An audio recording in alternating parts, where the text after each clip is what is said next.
1.2 trillion in Q1, 12 mega deals. The market is officially unhinged again. Unhinged? Come on. Look at Intel dropping $14.2 billion to buy back half its Ireland fab. That's a calculated reversal. It's corporate whiplash. You sell the house, rent it back, then buy it again. Pure banker fee generation. You haven't read the capital deployment footnotes yet, have you? I read the massive price tag. But fine, prove me wrong on this boom. The rundown. $1.2 trillion. That's the final tally for Q1 global M&A. 12 mega deals in 3 months. The corporate wait-and-see era is officially dead. They're just ripping off the Band-Aid. Nobody cares about the macro conditions anymore. You've got OpenAI at $110 billion, Anthropic at $30 billion. Everyone's terrified of missing the AI boat. Oh, I care about the macro. And so do European buyers. Did you see the researcher note this morning? European acquirers are beating North American buyers by 6 full percentage points in post-deal share price. 6%? 6%. Turns out not overpaying for AI hype actually does wonders for your equity. Ouch. Speaking of not overpaying, let's talk about Klarna. Värde Partners just led a $1.7 billion significant risk transfer with them. Okay, I genuinely love this. An SRT for Klarna, that's brilliant balance sheet management. They're basically buying insurance on their buy now, pay later loan book to free up regulatory capital. See, my banker brain just hears $1.7 billion in synthetic securitization and gets a headache. It feels like they're just shuffling deck chairs to look pretty for an IPO. No, you're being cynical. It's incredibly efficient. It costs them way less than raising fresh equity right now. Read the footnotes, Nate. Fine, I'll read the footnotes. But if you want to talk about shuffling deck chairs, look at the mobility space. Uber is reportedly scooping up Blacklane. The fancy chauffeur guys? Exactly. Uber wants that premium transit money. It makes perfect sense. If you're going to expense a ride to the airport, why take a regular Uber Black when you can have a guy in a tailored suit waiting with an iPad? I just don't see the margin profile there. Chauffeurs are expensive. You can't algorithm your way out of paying a human a living wage to sit idle in a Mercedes. You underestimate the corporate expense account, Maya? Maybe. What else is on your gossip radar? Okay, massive whispers in beauty. Estee Lauder and Puig are apparently deep in talks for a massive merger. Mostly stock. Wait, really? A stock deal? Pure equity play? Regulators are going to have an absolute field day with that.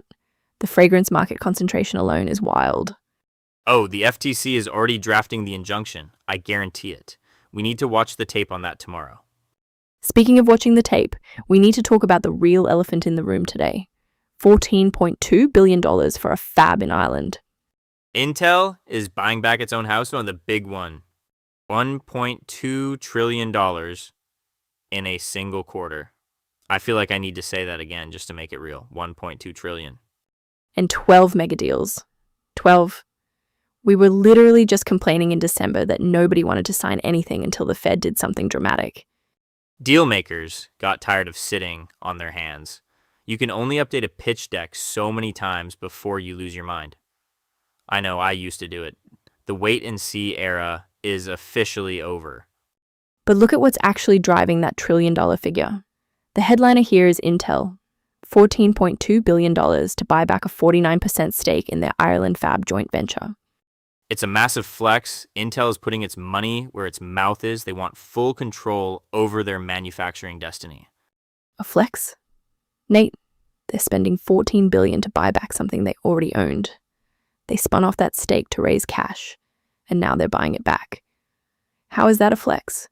That's just an incredibly expensive U-turn. Oh, come on. It's a strategic pivot. The macro environment shifted. When they sold it, they needed liquidity. Now they need total operational control to compete. You have to admit it takes guts to deploy $14.2 billion like that right now. I'll admit it takes capital. Guts is debatable. I'm waiting for the SEC filings tomorrow. I guarantee the footnotes on how this structures their near-term balance sheet are going to be a fascinating read. You just hate hardware deals. I hate paying a premium for my own stuff. But sure, blame my hardware bias. To be fair, the real premium right now is in AI. That $1.2 trillion Q1 number is heavily skewed by the AI arms race. OpenAI at a $110 billion valuation, Anthropic at $30 billion. Exactly. Those are essentially mega deals disguised as fundraising rounds. But what's really interesting is who's getting rewarded for traditional deals right now. European buyers are outperforming North American buyers by a full 6 percentage points in share price post-announcement. Wait, really? 6%? Yep. Wall Street is punishing American buyers for overpaying, while European markets are rewarding scale. Speaking of American companies potentially overpaying, Uber is supposedly circling Black Lane. The premium chauffeur guys? That's amazing. Uber spent 10 years trying to destroy traditional black car services, and now they're just writing a check to buy one. Time is a flat circle, but the rumor I'm actually watching is in the beauty aisle. Estee Lauder and Puig. The whispers on that are getting loud. A massive, predominantly stock-based merger. Which means we get to watch two massive corporate egos try to agree on an exchange ratio. The regulatory pushback on that alone is going to be a nightmare to watch tomorrow. We'll see who blinks first. But before we get completely lost in the beauty drama, we need to talk about this massive $1.7 billion risk transfer Klarna just pulled off. Voices. So the consensus from the analyst desks this morning is basically that dealmakers are tired of waiting. They're done sitting on their hands, hoping for macro conditions to magically improve. I read those same notes. They're calling it a, quote, definitive shift in corporate sentiment. But look at Q1, over $1.2 trillion in global deal value, 12 mega deals. That's not a sentiment shift, Nate. That's just FOMO. FOMO?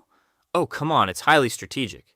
You have observers pointing out that AI is completely warping the mega deal space. OpenAI raising at $110 billion, Anthropic at $30 billion.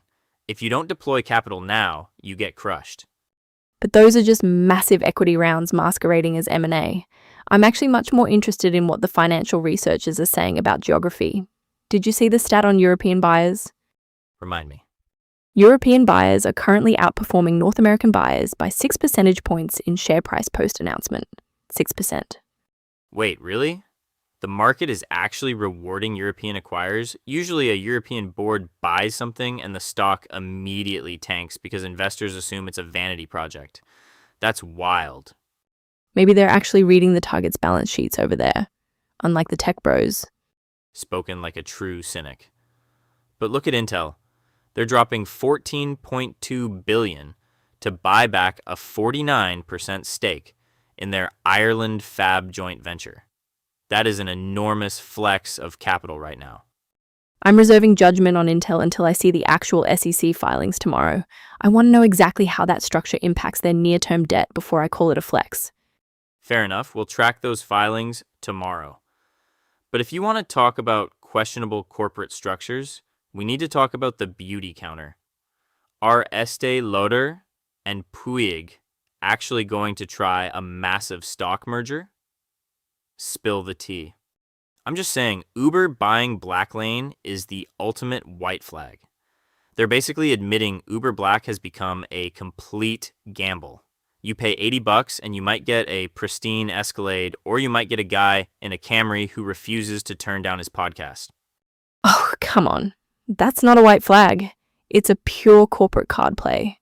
Black Lane owns the scheduled airport transfer market for executives. Uber wants that guaranteed high-margin expense account money. They don't care about your Camry experience. Fair. But if we're talking about wild corporate plays, please tell me you saw the whispers out of the beauty sector. Estee Lauder and Puig. The mostly stock-based merger rumor? Yes. And I'm buying exactly 0% of that narrative. Wait, really? Why? It makes total sense. Massive consolidation in premium fragrance. Puig literally just went public. You don't ring the IPO bell and then immediately turn around and do a massive, complex stock merger with a legacy player like Lauder. The cultural integration alone would be a nightmare. Show me a leaked term sheet, then I'll believe it. See, you still think people are acting rationally. Analysts are pointing out that dealmakers have completely stopped waiting for the macro environment to make sense. They're just pulling the trigger. We just closed a $1.2 trillion first quarter, Maya. 12 mega deals. People have deal fever. Deal fever or not, I need to see the actual math before I buy the hype. Speaking of which, I'm clearing my morning tomorrow to sit on the SEC portal. You're hunting for the Intel filings. Exactly. $14.2 billion to buy back that 49% stake in their island fab. I want to see the footnotes on exactly how they're structuring that hit to their near-term balance sheet. And I'll be watching the regulatory tape to see if anyone tries to block your favorite fictional beauty merger. Tomorrow's radar. I'm refreshing Edgar at 6 a.m. tomorrow for the Intel filing. You and me both. I need to see the exact structure on this $14.2 billion island fab buyback. I want to see the actual hit to their near-term balance sheet. Spoken like a true footnote hunter, but Q1 just broke $1.2 trillion. Companies aren't waiting for perfect conditions anymore. Which is exactly why I hate this Estee Lauder and Puig rumor. A massive, mostly stock-based merger? The regulatory pushback is going to be brutal. Oh, come on, it's a brilliant defensive play. European buyers are outperforming North American ones by 6% right now. Puig has the momentum. Messy stock deals always hide bad news, Nate. Speaking of luxury, watch for Uber buying Blacklane premium chauffeurs. Wait, really? My Uber app is about to offer me a guy in a tuxedo. Only if your rider rating is perfect. Well, I'm definitely walking then. We'll see how that Intel debt actually looks when the filings drop tomorrow morning.